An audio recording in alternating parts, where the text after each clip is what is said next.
with working with a lot of the healthcare providers, particularly, there are really a common set of problems that I see, and it's kind of good to talk about these. Let's bring them to life, right?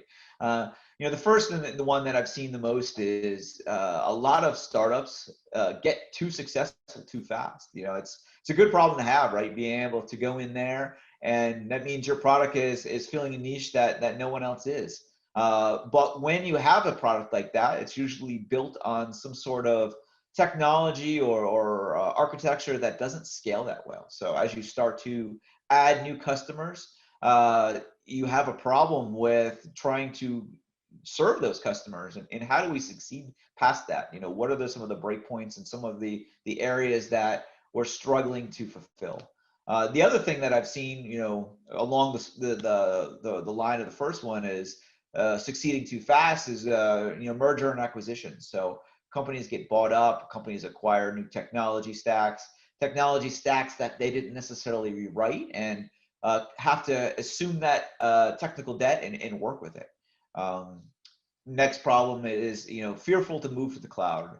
Whether that be because of the sheer amount of data that healthcare providers have, or the regulations such as HIPAA, and figuring out how to navigate that landscape and extract that data, the risk of compliance. So moving to that data to the cloud is a big step for a lot of organizations. So, trying to find a path forward and navigate that is extremely important.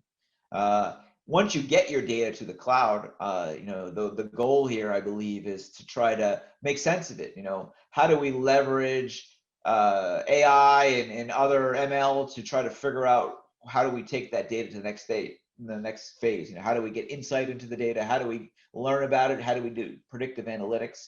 And in order to do that, a lot of the time will require data scientists. And I'd love to be a data scientist right now, because they're really coveted, they're hard to find, they're expensive, and they're just making a killing. So lack of that talent in the marketplace is a real big problem. And so how do we rise above that?